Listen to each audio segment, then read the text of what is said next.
자, 송민영 장관도 이런 얘기합니다. 윤석열 대통령의 계엄을 막을 상황이 아니었다. 뭐 최상목 경제부총리도 뭐 얘기하다가 그냥 화가 나서 뛰쳐나왔다 이런 얘기도 나오는데요. 이 송민영 장관 얘기도 한번 들어보겠습니다.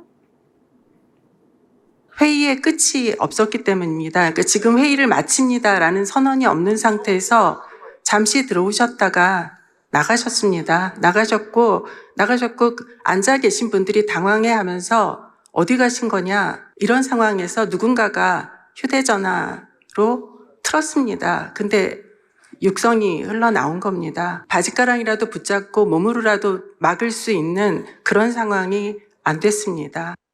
와, 저에게는 그러니까 대통령이 국무위원들을 불러가지고 계엄에 대해서 그냥 형식적으로 이거 할까 말까 회의하는 척 하더니 회의도 안 끝내고 나가서 혼자 막 말해버렸다는 겁니까? 내가 하겠다고 하는 거지. 그러고 나간 거죠. 아, 그랬대요? 근데 더 웃기는 건 네. 국무위원회 회의 자료가 없대요. 지금. 그러니까 지금 행안부에서 네. 그 당시 국무회의 심의 자리 하나도 없다 이렇게 말했다면서요? 근데 그러니까 이거는 애초에 계엄 자체가 불법이라는 뜻이에요.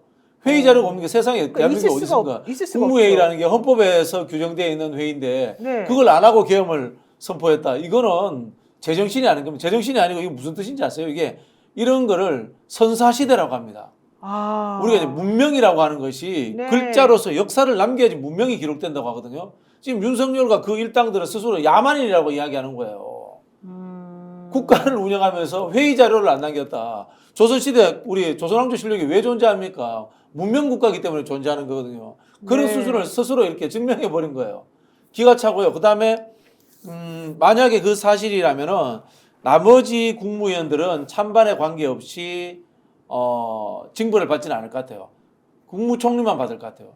제가 아는 바로 국무총리는 거기에 대해서 재청권한이 있습니다. 아. 계엄에 대해서 재청권한이 있고 그다음에 우리나라는 국무총리 부서제가 있어요. 대통령이 사인을 하면 국무총리가 집행을 해야 되기 때문에 또 사인을 해야 됩니다. 네. 이런 부분들이 없었단 말입니다. 그럼 국무총리는 명백하게 지금 공범처럼 될 것 같고요. 다만 나머지 장관들은 이제까지 썼던 죄를 갑자기 사해지는 이런 상황이 될 수도 있어요. 물론 제가 봤을 때 법무부 장관이라든가 행안부 장관은 사전에 같이 모의했을 가능성이 상당히 크기 때문에 내란 그 공조범이 될 수 있습니다만은 하여튼 그런 상황으로 흘러갈 것 같아요. 송미령 농림축산식품부 장관 비상계엄 선포 직전 열린 국무회의에 자기는 10시 10분에서 15분 사이에 들어갔는데 무슨 상황인지를 전혀 몰랐고 무슨 일을 하러 나에게 오라고 하는지도 몰랐었다. 그런데 딱 두 글자 계엄이라고 말해서 자기는 막고 싶었는데 갑자기 대통령이 없어졌다는 거예요. 자기가 들어간 지 3분 만에 이게 무슨 상황인지 파악하는 도중에 대통령이 나가가지고 육성으로 계엄 얘기를 하더라 이런 얘기입니다. 이건 회의라고 할 수도 없고요.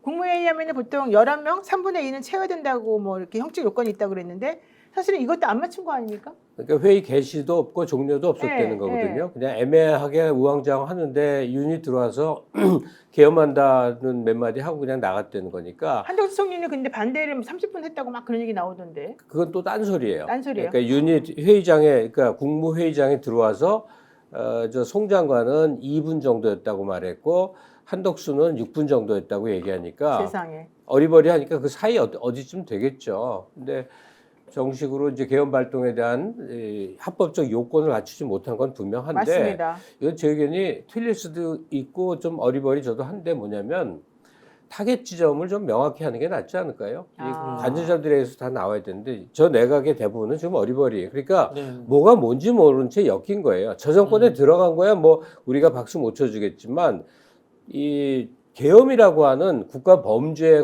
해서는 이 공유를 했을 관계들이 아무리 봐도 아니에요. 그러면 우리가 명확히 할 수 있는 사람은 일단 이상민, 그다음에 박성재는 아리까리하지만 법적 책임은 이 사람 도저히 명할 수 없잖아요. 그러면 한덕수. 네. 그러니까 타겟 지점을 국힘당에서도 좁히고 내각에서도 좁히고 군에서도 좁히면서 이 덩어리를 이렇게 몰아가면서 내부에서는 거기에 속하지 않은 사람들은 어떻게든 자기가 이제 구명되기 위해서라도 내부 이제 고발도 하고 커밍아웃도 하게끔 하는 상황을 만들어가. 그냥 이 윤석열 내각에 참여한 전원을 죄인으로 몰아붙이고 이렇게 되면 얼떨리우스로 그냥 껴있던 사람들은 어쩌라 이거예요. 행안부가 대통령 비서실에 요청해서 공개한 자료에 따르면 행안이겠죠. 네.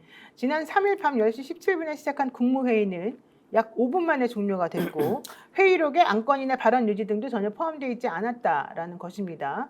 이건 이제 따지기 시작하면 한도 끝도 없을 것 그럼 같고. 개헌 발효가 국무위원회에서 통과도 안 된 거예요. 그렇죠. 자기 사실은. 혼자 막 주장했다가 네. 아무도 그걸 막지 못했다는 얘기인 것인데요.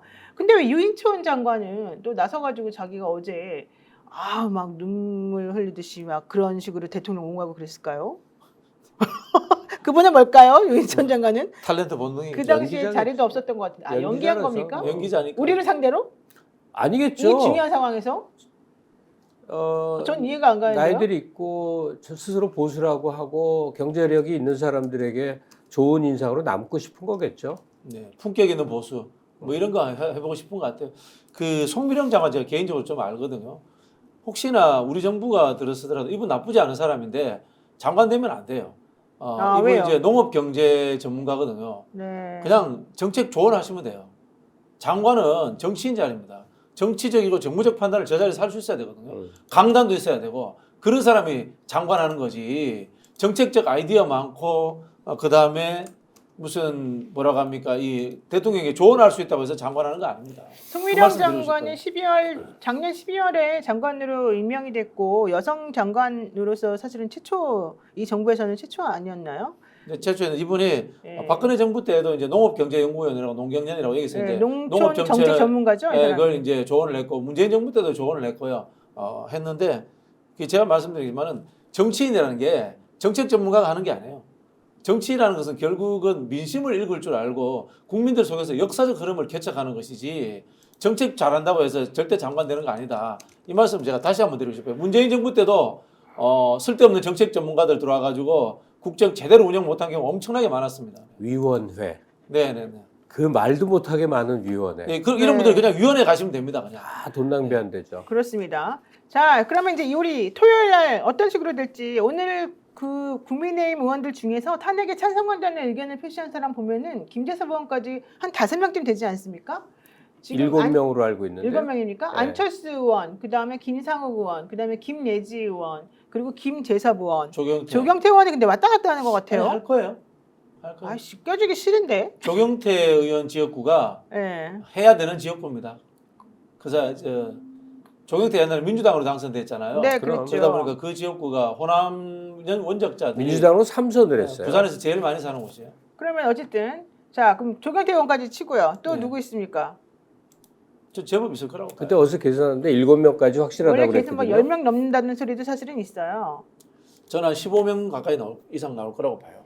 그리고 한동훈 대표가 지금 발표했습니다. 배현진 있잖아요, 배현진. 배현진. 네. 배현진 의원인데 윤 대통령 탄핵 표결 앞두고 우리 당 의원들 표결에 참여합시다 이런 얘기 지금 했습니다. 배현진은 이제 찬반은 얘기 안 하고 참여하겠다. 투표에. 그렇죠. 찬성할 겁니다. 네. 배현진 근데 할 찬성할 것으로 보이긴 해요. 지금 분위기는 PK 쪽 의원들의 분위기가 심상치 않습니다. PK 쪽 의원들이 찬성표 제법 던질 가능성이 있어요. 지금 투표에 참석하겠다는 사람들 중에 권영진, 배현진, 김소희, 박정훈은 반대한다고 좀 명확하게 밝혔죠. 그리고 이재명이 뭐 대통령 되면 더한 짓도 할 거다 이런 아주 망언을 했는데요. 근데 유영원, 진종호 이런 의원들이 진종은 한동훈계죠. 네, 다음 아주 정확한 표결에는 한동훈계. 참석하겠다라고 얘기해서 어쨌든 투표 성립 정족수 200명은 채울 것 같고 여기에서 찬반 입장을 밝히지는 않았지만 우리가 찬성할 거라고 보이는 사람은 한 6, 7명은 되는 것 같다. 저는 10표 이상 나올 거라고 봐요. 10표 이상. 10표 이상 나올 거라고 보고 김태호 의원이 뜬금없이 원내대표에 출마한 게 PK 민심 그다음에 PK의 구 친박들이 있습니다. 그 사람들의 움직임이 있었던 것 같아요. 이른바 이제 서범수 의원 형이 서병수예요. 그렇지. 서병수 시장이 네. PK 친박의 좌장입니다. 이 사람이 윤석열과 굉장히 관계가 안 좋았어요. 근데 오랫동안. 김태호가 PK라기보다 포스트 한동훈에 대한 맞아요, 한 대비책 아니겠어요? 네. 당 장악을 한다든지 네네네. 또는 대선 후보를 네네네. 만든다든지 할 때 김태호한테 상당히 기대를 건다. 네. 또 이미지도 나쁘지 않거든요. 그 네네네. 친구가. 예. 명태균하고 조금 악연도 있고요.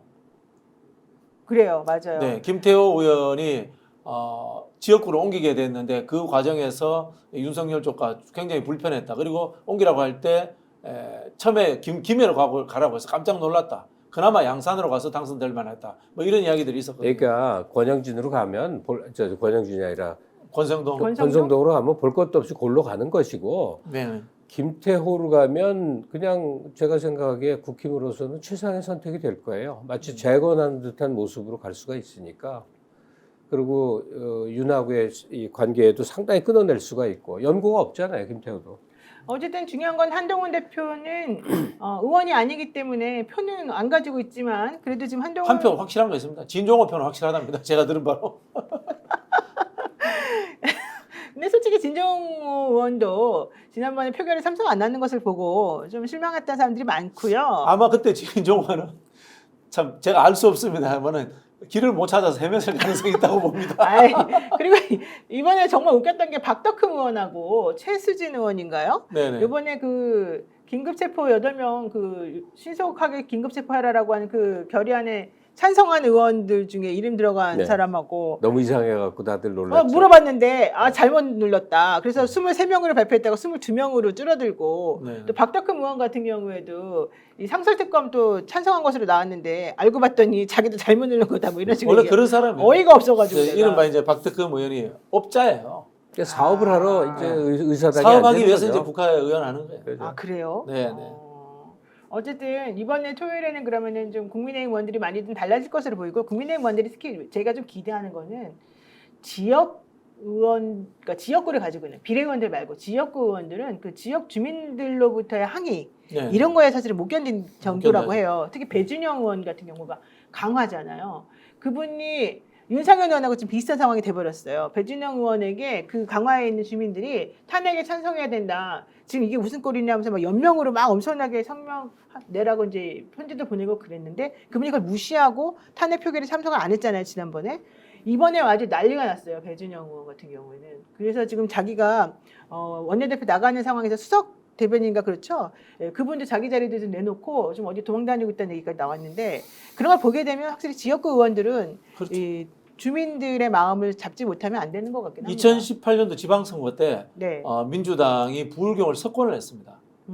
그런 전례들이 있기 때문에 지금 이제 특히 이제 부산, 울산, 김해, 창원 이쪽에 국민의힘 의원들이 굉장히 안절부절하고 있다. 이런 뭐 소문이 들리고 있습니다. 그렇군요. 전례 6502님 숫자를 꼽아서 8명의 구성 여부를 화제 삼기보다는 어떤 흐름이나 추세를 부각하는 것이 줏대 없는 자들을 이끄는 데도 효과적이 아닐까요? 그런 것 같아요. 맞습니다. 지금 네. 흐름이, 그러니까 제가 드리고 싶은 말은 흐름이 국민의힘 의원들이 자기 서신껏 투표한다. 그리고 지역구 주민들의 의사를 무시할 수 없는 지경이 되어버렸다. 그리고 본인들도 이제 대통령을 잡고 있어서는 안 되겠다고 생각한다. 근데 이게 핵심이고요. 그래서 분위기가 지금 바뀌고 있다는 거고 특히 윤 대통령이 나 탄핵 당할래 차라리 지금 이렇게 외치는 게 더 중요한 것 같습니다. 대통령 입장에서는 하야보다는 탄핵으로 가야 본인이 더 생명이 길어진다고 생각하고 아니 우리가 왜 꼭 지라는 법이 어딨어? 탄핵이 인용된다는 법이 어딨어? 이렇게 생각한다니까요.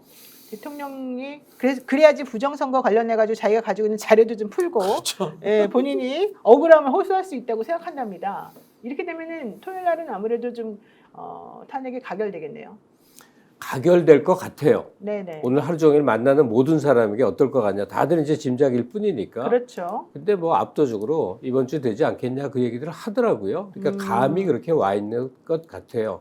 근데 이제 어떤 정도의 수치로 혹시 가결된다 하더라도 몇 퍼센트 정도로 되느냐 이것도 상당히 중요할 것 같은데 국힘을 걱정해 줄 이유는 하나도 없습니다만 국힘이 좀 어려워지는 게 아니라 소멸하는 과정으로 든 거는 명확해요.